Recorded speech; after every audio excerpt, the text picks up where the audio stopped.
Hi everybody and welcome to your fifth installment of the TMOS Idea Update. My name is Greg Dennis and my pronouns are he, him. I would like to begin by acknowledging the traditional custodians of the land I am on today, the Wurundjeri and the Boonwurrung people of the Kulin Nations, and I pay my respects to their elders past and present. I would also like to extend that respect to any Aboriginal and Torres Strait Islander people watching. I'd also like to acknowledge that this always was and always will be Aboriginal land. So today's session is about what is access. So the last letter in IDEA stands for access or accessibility. So this is how our spaces, communications, and other elements of our lives are set up to allow everybody to be able to participate. So when we think about accessibility or disability, we often think of physical disabilities, because we have seen it and we can more easily recognize and identify with it.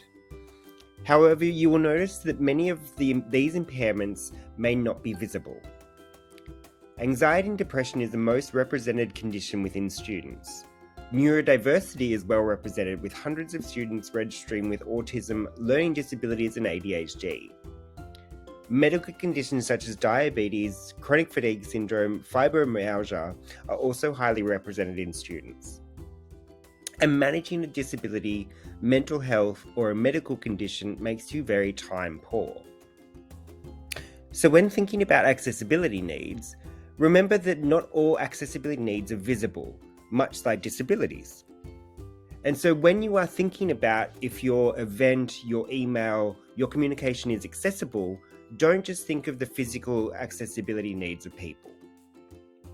So here are some tips to keep in mind. So make sure you build in breaks into meetings that are longer than an hour, just 5 minutes at a minimum.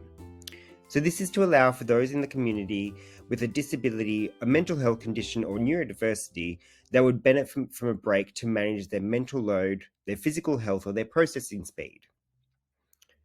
Remember to articulate who is speaking.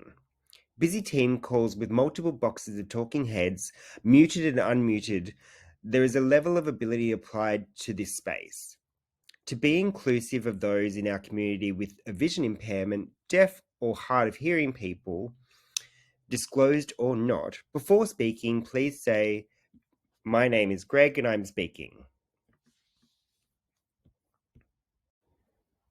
Number 3 is make sure you don't label people. So when you say, "How should I refer to someone with a disability?" it's simply by their name. Number 4 is don't assume. So ask people what adjustments or what are their communication preferences. 5 is obviously call out bad behavior.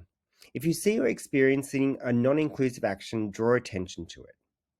And number 6 is simply say the word disability. It's not a bad word. Special needs and people with different abilities can be quite patronizing. So once again, thank you for listening to What is Accessibility.